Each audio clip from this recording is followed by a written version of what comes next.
then let's start with the next topic, that is predicting the context of a book.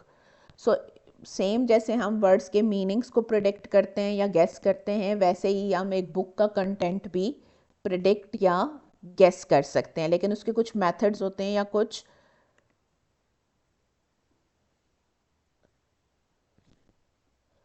या उसके कुछ methods होते हैं या कुछ स्टेप्स होते हैं जो आप फॉलो कर सकते हैं, जिनको आपने फॉलो करना होता है.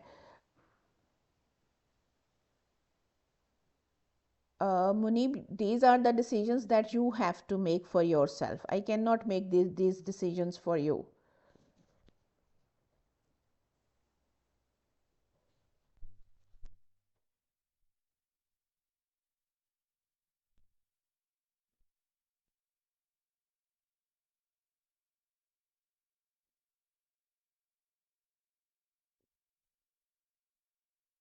So predicting the content of a book, there are certain steps and certain stages that are involved in the prediction of the content of a book. So whenever we are reading a book, तो हम क्या करते हैं, हम किसी ना किसी purpose के लिए उसको पढ़ रहे होते हैं. या तो हम एंजॉयमेंट के लिए पढ़ रहे हैं, या हम इंफॉर्मेशन के लिए पढ़ रहे हैं, या हमने कोई असाइनमेंट कंप्लीट करनी है उसके लिए हम मटेरियल ढूंढ रहे हैं, या हम पेपर के लिए कुछ प्रिपेयर कर रहे हैं, या हम लेक्चर के लिए कुछ प्रिपेयर कर रहे हैं. But there always is a purpose to whatever we are reading. Even अगर हम कहीं किसी रेलवे स्टेशन या बस स्टेशन पे हों तो हम शेड्यूल्स पढ़ते हैं बसेस के, क्योंकि हम टाइम जानना चाह रहे होते हैं अराइवल ट्रेन्स या बसेस के अराइवल्स के. इसी तरह से हम टेलीफोन डायरेक्टरी पढ़ते हैं क्योंकि हमें किसी का फ़ोन नंबर ढूंढना होता है.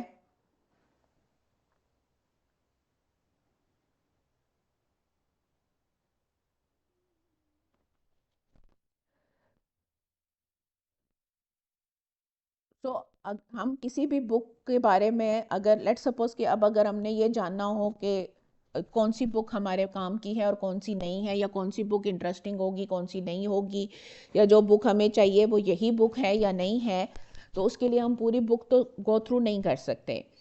लेट सपोज हम लाइब्रेरी जाते हैं या बुक शॉप पे जाते हैं, या इवन इंटरनेट पे हम बुक्स को सिलेक्ट कर रहे हैं डाउनलोड करने के लिए, या मटेरियल सेलेक्ट कर रहे हैं टू रीड फॉर असाइनमेंट और फॉर प्लेयर रीडिंग और फॉर वट एवर पर्पज़. तो उसके लिए कुछ स्टेप्स होते हैं जिनको फॉलो करके हम अपना टाइम बचा सकते हैं और गेस कर सकते हैं कि ये जो बुक है इसका कंटेंट क्या है. सो सबसे पहले तो हम ऑब्वियसली बुक का टाइटल देखते हैं. टाइटल से हमें आइडिया हो जाता है कि बुक जो है उसके अंदर क्या होगा. फिर कोई भी जो बुक होती है, जो पब्लिशर होता है उसके बारे में एक डिस्क्रिप्शन देता है, जो बुक के फर्स्ट पेज, लास्ट पेज या इनर पेज के ऊपर एक पैराग्राफ या कुछ लाइंस की फॉर्म में लिखी होती है. उस डिस्क्रिप्शन को पढ़ के भी हमें काफ़ी सारी इन्फॉर्मेशन मिल जाती है उस बुक के बारे में कि इस बुक के अंदर क्या होगा या किस टॉपिक के बारे में है, इसमें क्या डिस्कस किया जा रहा होगा.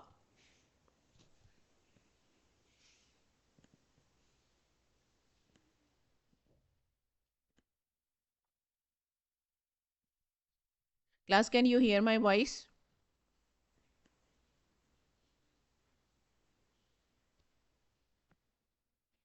Okay, good. All right. So the foreword or preface, next stage क्या होती है कि उसमें हर बुक में फॉरवर्ड या प्रेफेस, जिसको उर्दू में दिबाचा भी कहते हैं या मुकदमा कहते हैं, एक पेज दिया जाता है जिसमें राइटर जो है या उसका कोई उसके बिहाफ पे कोई और पर्सन उसकी बुक का एक छोटा सा, एक यूँ कह लें कि उसकी एक इवेल्युएशन देता है. उस बुक के बारे में लिखता है कि ये बुक कैसी है, इसमें क्या है, उसे अच्छी लगी या उसे नहीं अच्छी लगी, या ये बुक किस चीज़ के बारे में बात करती है. उसको पढ़ के भी हमें काफ़ी हद तक आइडिया हो जाता है. वो भी एक पेज ही होता है हार्डली, तो उसको पढ़ने में भी ज़्यादा देर नहीं लगती और हम उसको पढ़ के हम ये आइडिया लगा सकते हैं कि ये जो बुक है इसके अंदर क्या होगा. फिर कंटेंट्स पेज होता है हर बुक का, जिसमें चैप्टर्स दिए होते हैं, चैप्टर्स के नाम दिए होते हैं. समटाइम्स चैप्टर्स के अंदर की हेडिंग्स भी मेंशन होती हैं, स्पेशली जो कोर्स की या सिलेबस से रिलेटेड बुक्स होती हैं उनमें यूजली चैप्टर और चैप्टर्स के जो कंटेंट्स होते हैं उनके नाम भी दिए गए होते हैं. इवन कंटेंट्स और मेन हेडिंग्स भी दी गई होती हैं, तो उनको पढ़ के भी हमें काफ़ी हद तक आइडिया हो जाता है कि जो बुक है उसके अंदर क्या होगा। फिर इंडेक्स होता है एक, जिसके अंदर एंड के ऊपर काफ़ी सारे टॉपिक्स और जो रेलेवेंट मटेरियल होता है या जो नेम्स दिए गए होते हैं या इस तरह की इंफॉर्मेशन है वो दी गई होती है। फिर अक्सर बुक्स के स्टार्ट या एंड पे कुछ रिव्यूज़ भी पब्लिश किए जाते हैं, और अगर आप इंटरनेट पे देखें तो यूजली वेबसाइट्स पे नीचे जो रीडर्स होते हैं उन्होंने अपने रिव्यूज़ दिए होते हैं। इवन उन रिव्यूज़ को पढ़ के भी हमें आइडिया हो जाता है कि ये जो बुक है इसका कंटेंट क्या है, कैसा है, हमारे काम का है या नहीं है। So these are the stages that you can follow to guess or predict the content of a book. कि आप टाइटल को देखें, इसके बाद जो पब्लिशर ने डिस्क्रिप्शन दी है बुक की उसको पढ़ें, फिर आप उसका फॉरवर्ड या प्रेफेस पढ़ें, फिर आप उसका कंटेंट पेज देखें, फिर आप उसका इंडेक्स देखें और फिर आप उसका रिव्यू देखें। जैसे अब ये एक बुक है, इसका फ्रंट कवर है, फ्रंट कवर पे उसका टाइटल है, टाइटल का नाम क्या है, इंडस जर्नी, ऑथर का नेम है, देन पब्लिशर का नाम दिया गया है। सो इससे हमें काफ़ी हद तक जो है वो बुक के कंटेंट के बारे में हम प्रिडिक्ट या गेस कर सकते हैं कि ये एक ट्रैवल बुक होगी जिसमें एक पूरा जो रीजन है इंडस का, जहाँ पे इंडस रिवर बहता है, उसके हवाले से किसी ने अपने ट्रैवल के जर्नी को डिस्क्राइब किया है। तो सिर्फ टाइटल और पिक्चर से ही हमें पता चल जाता है कि ये एक ट्रैवल बुक होगी जिसमें एक पूरे रीजन के जर्नी को डिस्क्राइब किया गया होगा।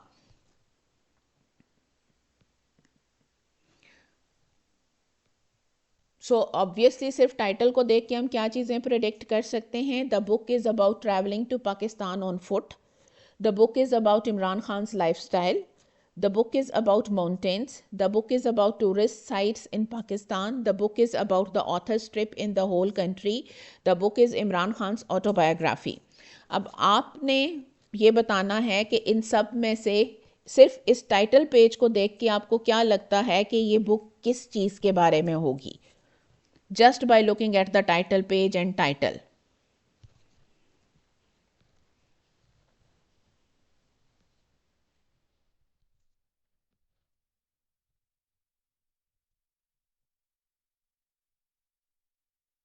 You have 6 options and you have to choose those options that no, how can you say it's about life of Imran Khan? It's basically Indus journey। Biography भी नहीं है, कंप्लीट हिस्ट्री भी नहीं है। कहाँ से लगा आपको टाइटल को देख के? ट्रैवल के रिलेटेड है, you are right Mahnoor. Journey से रिलेटेड है, of course, you are right Kinza. Mountain से रिलेटेड हो सकती है, लेकिन आगे टाइटल भी देखें ना, इंडस जर्नी लिखा है, माउंटेन जर्नी नहीं लिखा हुआ।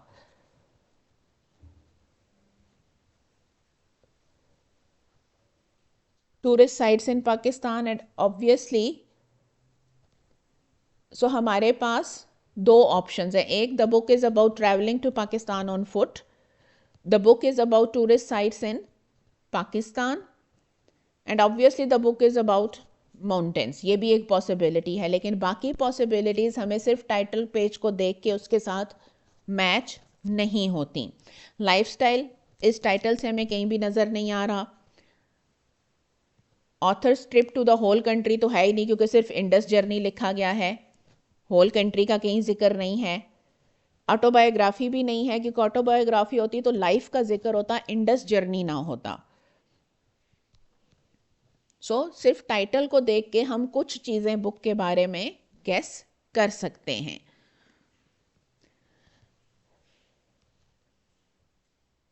ओके, अब आपके पास 3 ऑप्शंस हैं। अगर या तो आप अग्री करेंगे या आप डिसअग्री करेंगे या फिर मे बी कि ये नहीं हो सकता है। This book was written only for foreign visitors, this book discusses the varied cultures of Pakistan, this book is a travel information booklet, this book is well illustrated. Illustrate का मतलब होता है उसमें पिक्चर्स होंगी। This book is the result of a personal experience of the author. So पहली जो statement है, this book was written only for foreign visitors, agree, disagree और may be.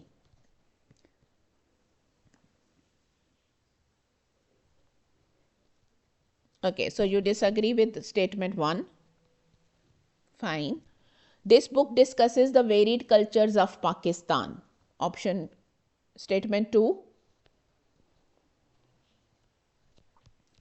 Whether you agree or disagree with statement 2.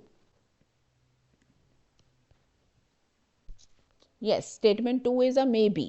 Disagree भी आप नहीं कर सकते क्योंकि अब सिर्फ टाइटल से तो पता नहीं चल रहा ना, हो सकता है कल्चर्स का जिक्र हो ही, but you cannot guess from the title.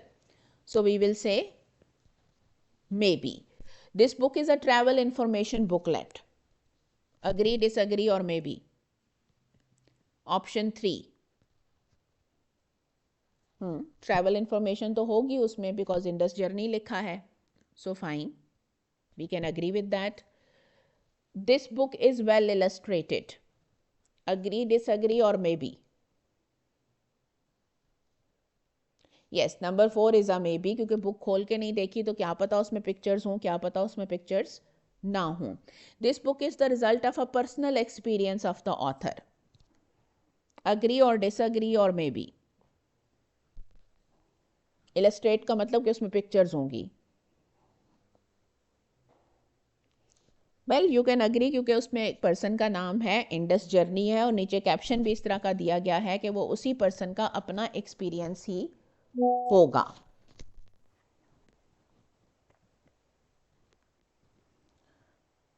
So this is how we can guess the content of books from different segments of books. So I hope this part is also clear, guessing the content of books. If you have any questions, you can ask.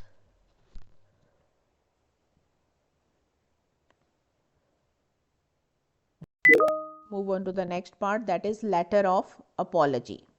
Now we are basically moving on to the formal letters. और formal letters में हमारे पास जो first category है वो है letter of apology की. यानी जब आप किसी से अपोलोजाइज करते हैं फॉर सम मिस्टेक तो आप एक लेटर लिखते हैं. इंडेक्स एक लिस्ट होती है किसी भी बुक के अंदर जो दी जाती है for the purpose of giving information कि इस बुक के अंदर, जैसे आपको एक पूरी जो है वो अल्फ़ाबेटिकल ऑर्डर में आप उस बुक के अंदर जो नेम्स दिए गए थे वो मेंशन कर दें और साथ में उनकी थोड़ी थोड़ी सी बैकग्राउंड हिस्ट्री दे दें. कोई डिफ़िकल्ट वर्ड्स हैं तो वो अल्फ़ाबेटिकल ऑर्डर में आप दे दें और साथ में उनकी छोटी छोटी डेफिनेशंस दे दें. इसी तरह से कोई अगर एरिया मेंशन किया गया है, कंट्री मेंशन किया गया है, तो उनकी एक लिस्ट बना के छोटी छोटी से पेजेस के ऊपर आप उसकी आगे उनकी डिस्क्रिप्शंस या डेफिनेशंस दे दें, तो that will be known as index. Yes, Laiba, it can come in assignment, it can come in your exams as well. Okay, so letter of apology.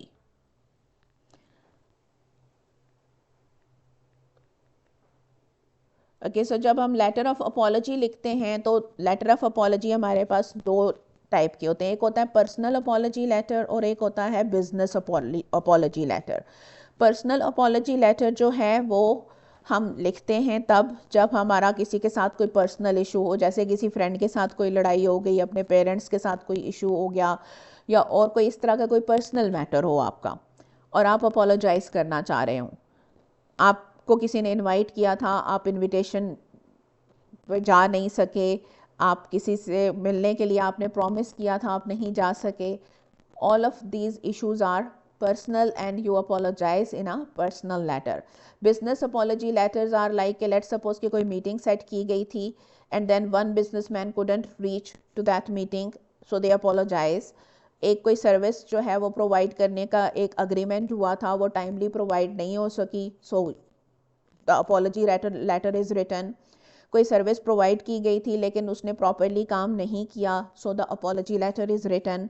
Service provision में डिले हो गया, so the apology letter is written. So personal apology letters और business apology letters, हमारे पास apology के दो type के letter होते हैं, यानी पर्सनल अपॉलजी लेटर्स और बिजनेस अपॉलजी लेटर्स. अब जो पर्सनल अपॉलजी लेटर है उसके लिए कुछ इंपॉर्टेंट स्टेजेस या स्टेप्स होते हैं. सबसे पहली चीज़ तो ये कि जब आप अपॉलजी लेटर्स लिखें तो जितनी जल्दी मुमकिन हो उस इंसिडेंट होने के बाद उसको लिख दें। जितना टाइम गुजरता जाएगा उतना ही अपोलोजाइज करना मुश्किल होता जाएगा। यानी जब वो इंसिडेंट हुआ है जिसके के लिए आप माफ़ी मांगना चाह रहे हैं, जितना आप अपनी अपोलॉजी को डिले करते जाएंगे उतना ही आपके लिए अपोलोजाइज करना मुश्किल होता जाएगा। फिर जब आप अपोलोजाइज करें तो उसमें अपोलोजाइज करने के बाद इस चीज़ पे फोकस करें कि अब जो भी कुछ हुआ था उसको रेक्टिफाई करने के लिए, यानी उसको रेमेडी करने के लिए, उसको सॉल्व करने के लिए या उसके अर्जाने के तौर पे आप क्या करेंगे या क्या करना चाहते हैं, उन एक्शंस पे फोकस करें, रेक्टिफाइंग एक्शंस पे अपने अपोलॉजी लेटर के अंदर। सारी बात है, पहले तो आप अपोलोजाइज करेंगे ना कि ये इंसिडेंट हुआ and I am sorry about that.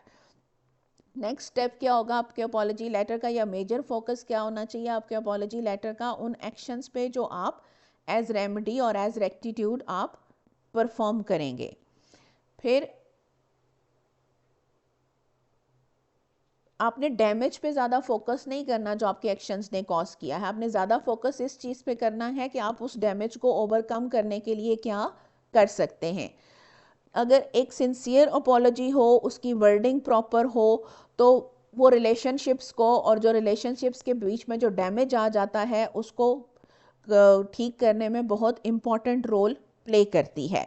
और आपकी जो अपोलॉजी है उसको कंसिडरेट बिहेवियर के साथ आपने बैकअप भी करना होता है। ये नहीं कि आपने अपोलोजाइज कर लिया लेकिन आपका फ्यूचर में एटीट्यूड बिल्कुल वैसे का वैसा ही रहे, तो फिर अपोलॉजी लेटर का या वर्बली अपोलोजाइज करने का कोई फ़ायदा नहीं होता। तो जो अपोलॉजी लेटर है उसके स्टेप्स क्या हैं, सबसे पहले तो ये कि जितनी जल्दी पॉसिबल हो इंसिडेंट के बाद अपोलोजाइज करें। दूसरा ये कि रेक्टिफाई करने के लिए जो आप एक्शंस लेंगे उन पे फोकस करें, बजाय इसके कि जो डैमेज आपने कॉज किया है उस पे फोकस करें। सिंसियर और वेल वर्डेड अपोलॉजी होनी चाहिए, वो रिलेशनशिप्स को पैच करने में बहुत इंपॉर्टेंट रोल प्ले करती है। और आपकी जो अपोलॉजी है उसके बाद फ्यूचर में आपका बिहेवियर भी कंसिडरेट होना चाहिए ताकि आपकी अपोलॉजी उससे बैकअप हो सके।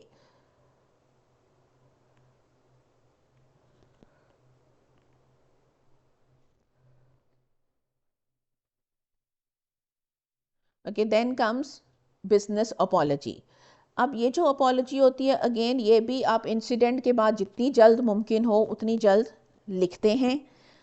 क्लियर होनी चाहिए, कंसाइज यानी टू द पॉइंट होनी चाहिए। पर्सनल अपोलॉजी है ना, तो उसमें आप इमोशनल वर्डिंग भी डाल सकते हैं, इमोशनल अपील्स भी डाल सकते हैं, कोई पुरानी स्टोरी या किस्सा भी उसके अंदर ऐड कर सकते हैं, किसी तरह की कोई किसी और रिलेटिव से भी हेल्प ले सकते हैं, कुछ भी कर सकते हैं। लेकिन चूंकि ये बिजनेस अपोलॉजी है तो ये कंसाइज होनी चाहिए, यानी इसमें कोई इधर उधर की फालतू बातें नहीं होनी चाहिए, इसको टू द पॉइंट होना चाहिए एंड ऑब्वियसली डिग्निफाइड होनी चाहिए। उसके अंदर एक रिस्पेक्ट, आपके अपने वकार का एलिमेंट भी मेंटेन रहना चाहिए। आप अपोलोजाइज तो कर रहे हैं but that doesn't mean that you are demeaning yourself.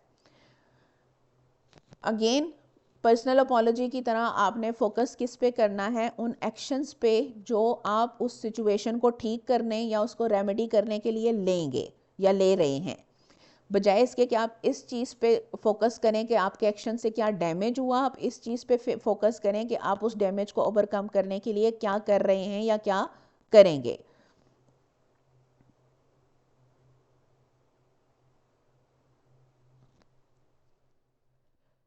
Again sincere well worded apology होती है तो जो वर्किंग रिलेशनशिप्स होते हैं, जो डिसग्रंटलमेंट्स होती हैं, जो एक इरिटेशन आ जाती है बिजनेस रिलेशन में कस्टमर और बिजनेस एसोसिएट्स के दरमियान, उसको ओवरकम करने में बहुत हेल्प मिलती है।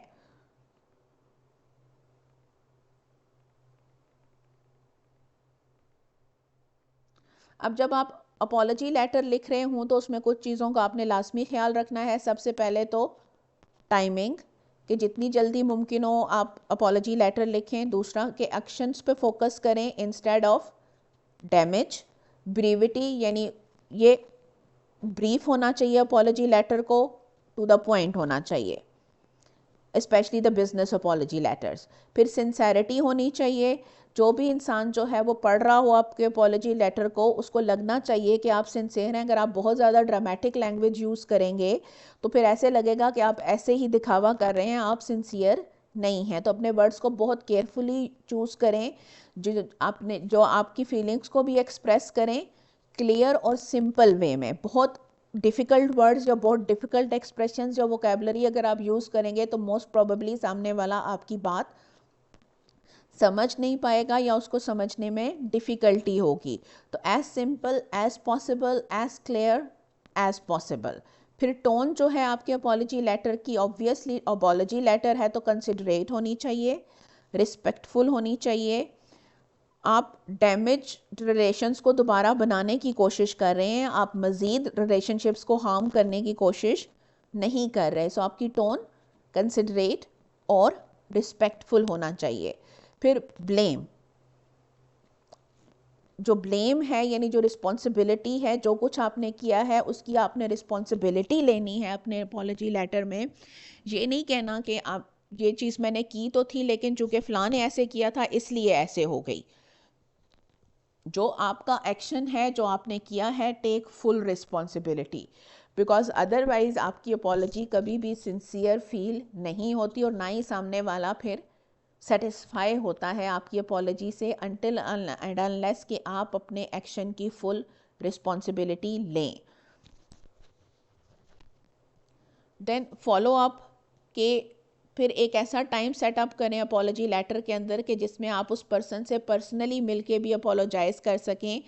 उससे ये होता है कि आपका जो, एंड ऑब्वियसली अपना बिहेवियर फ्यूचर में कंसिडरेट रखें ताकि सामने वाले को लगे कि आप वाकई ही अपनी अपॉलजी में कंसिडरेट थे।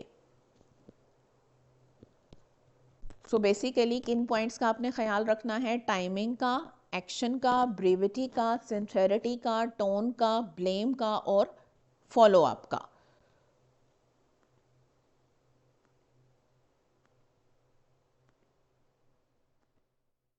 Now there are certain tips regarding apology letters. So अगर आपने किसी की फीलिंग्स हर्ट की हैं तो अगेन जल्द से जल्द लिखें और हमेशा ये अज्यूम करें कि जो पर्सन जिसको आप वो लेटर लिख रहे हैं उसके पास वो अगर ऑफेंड हुआ है तो वो अपने उस ऑफेंडेड फील करने में जायज़ है। कभी भी इस तरह से ना लिखें कि आपने बुरा तो माना है लेकिन इसमें बुरा मानने वाली बात कोई नहीं थी, बिकॉज ऑब्वियसली फिर सामने वाले को और गुस्सा आएगा बजाय कन्विंस होने के। अपना रिग्रेट शो करें, अपनी सिंसेरिटी शो करें और बेस्ट वे ये होता है इस सिचुएशन में अपोलोजाइज़ करने का कि आप हाथ से लिख के अपोलोजाइज़ करें या फिर फेस टू फेस अपोलोजाइज़ करें, क्योंकि आपने सामने वाले की फीलिंग्स हर्ट की हैं, उसके इमोशंस को हर्ट किया है, उसकी सेल्फ एस्टीम कहीं ना कहीं हर्ट हुई होगी, उसकी ईगो हर्ट हुई होगी। तो या तो आप हैंड रिटन भेजें, अगर आप टाइप करके भेजेंगे तो वो इतना सिंसियर फील नहीं होगा, और अगर फेस टू फेस अपोलोजाइज़ कर सकते हैं तो that is the best thing. Then अगर कोई मीटिंग या अपॉइंटमेंट मिस हुई है तो obviously that won't hurt the feelings. So पहले भी अगर कभी आपने कोई अपॉइंटमेंट या मीटिंग मिस कर दी थी या ऑलरेडी मिस कर चुके हैं और अपोलोजाइज़ करने लगे हैं या मिस करने वाले हैं और उसके लिए अपोलोजाइज़ करेंगे भाई कल मैं आपसे मिलने नहीं आ सकता हालांकि हमारी ये मीटिंग तय थी, तो इधर वे आपकी जो एक्सप्लेनेटरी नोट है उसके अंदर एक कर्टसी होनी चाहिए, एक लिहाज होना चाहिए, सामने वाले के टाइम के वेस्ट होने को अप्रिशिएट करें कि आपको जहमत हुई, आपको तकलीफ़ हुई, for which I am sorry.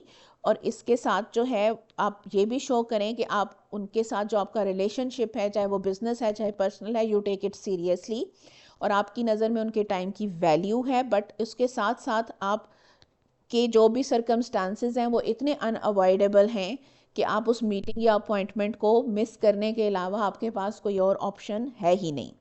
और चूंकि ये एक फॉर्मल लेटर होता है यानी मीटिंग और अपॉइंटमेंट मिस करने पे जो आप अपॉलजी लिखते हैं तो उसको कंसाइज और पोलाइट होना चाहिए।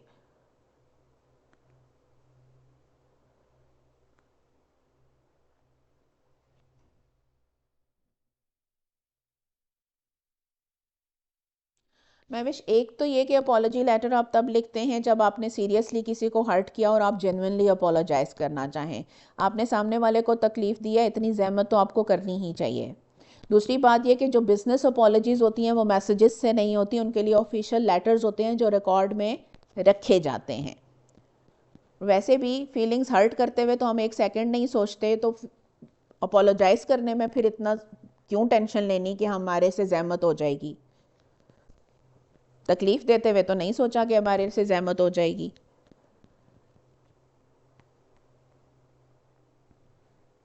जब आप हैंड रिटन नोट देते हैं या वर्बली अपोलोजाइज करते हैं तो सामने वाले को ये फीलिंग आती है कि आपकी नज़र में वाकई ही में उसकी कोई इंपॉर्टेंस है और आपने बस सर से उतारने के अंदाज में अपोलोजाइज नहीं किया।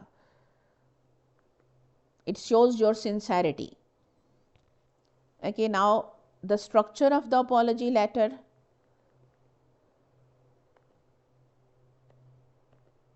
So first of all obviously introduction होगा जिसमें स्टार्ट में ही आप अपोलोजाइज करेंगे, उसमें आप फीलिंग ऑफ अपोलॉजी शो करेंगे।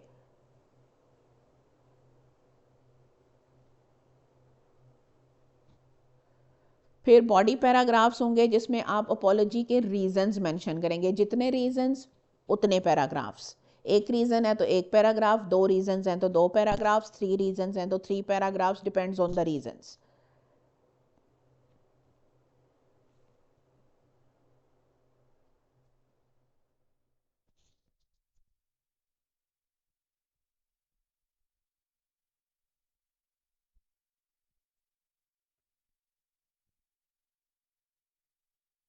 Sorry, I didn't see that message that you are referring to, Zepha. Anyways, so conclusion में आपने दोबारा से apologize करना है, meaning के I apologize again for hurting your feelings, or apologize again for wasting your time, or for bothering you, or for whatever reason you are apologizing. So start apology से करेंगे, conclude भी आप apology पे ही करेंगे।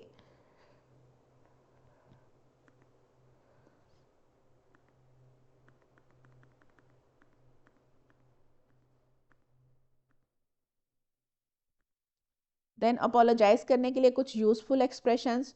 आई am writing this letter to express my regret. I am writing to apologize for. I would like to give you my apology for. I am very sorry to say that. I must apologize about not doing something और doing something. Please accept my sincere apology for. I am writing to say sorry for. I am terribly sorry, but once again I am sorry for any inconvenience caused. Please allow me to say sorry again. Hope you can accept my apologies and understand my situation. So all these expressions are basically useful expressions that you can use to apologize. Muniba structure में introduction है जिसमें आपने apologize करना है, यानी start से ही I am writing to apologize for और आगे आपने वो रीज़न लिखना है जिसके लिए आप अपोलोजाइज कर रहे हैं। ठीक है। सेकंड पैराग्राफ में आप ऑब्वियसली रीजंस बताएंगे ना अपने एक्शन के, जिसकी वजह से सामने वाला नाराज़ है या ऑफेंड हुआ है, या अगर आप मीटिंग अटेंड नहीं कर पाए या नहीं कर सकेंगे तो उसके रीजंस होंगे, वो आपके बॉडी पैराग्राफ्स होंगे।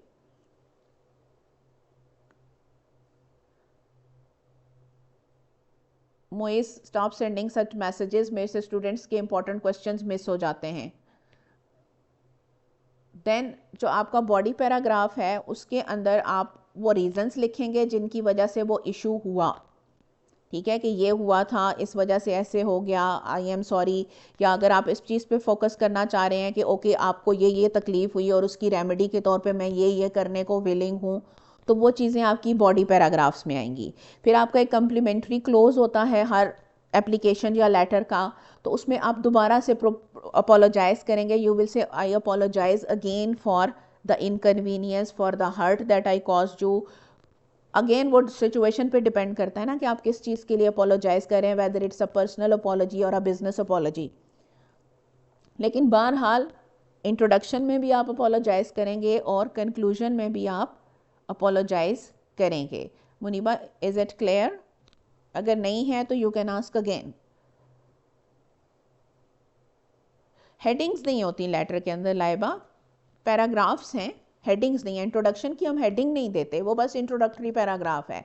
बॉडी की हम हेडिंग नहीं दे रहे, वो सेकंड पैराग्राफ से आपके बॉडी पैराग्राफ स्टार्ट हो जाते हैं। एंडिंग की हम हेडिंग नहीं दे रहे, बस वो जो कम्प्लीमेंट्री क्लोज की लाइन है उसको हम हेडिंग कहते, सॉरी एंडिंग कहते हैं। हेडिंग नहीं देनी है आपने लेटर के अंदर कोई भी। गुड।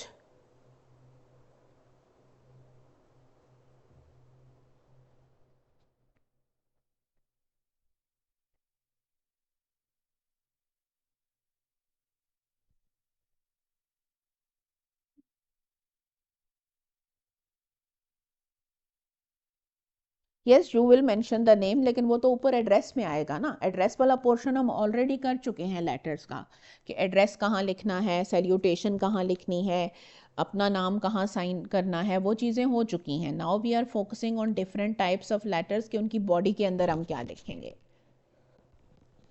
जाहिर बात है, जिसको आप लेटर लिख रहे हैं उसका एड्रेस और नेम ऊपर आएगा, आपका नेम और एड्रेस एंड पे आएगा, वो चीज़ें तो क्लियर हैं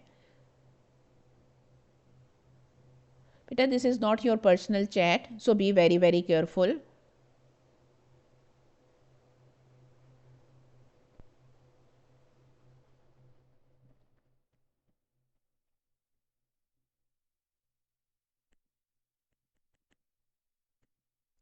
Okay, so here is a as an apology letter.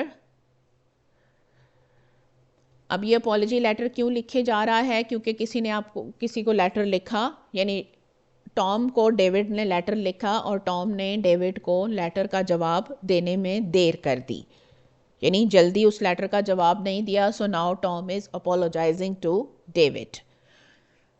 So as you can see again, वो जो एड्रेस वाला पोर्शन है और वो जो नीचे एक्स वाला पोर्शन है वो हमने एक्सक्लूड इसलिए कर दिया है because we have already discussed it.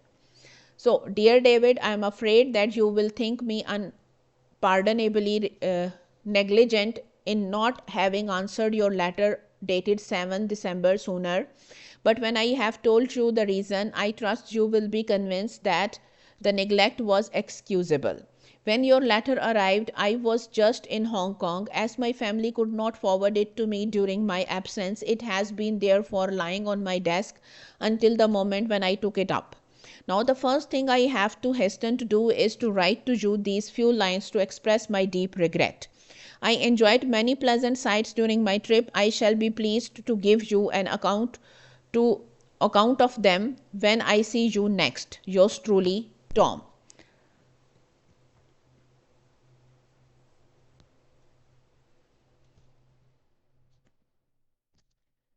So, this is how you do an apology letter.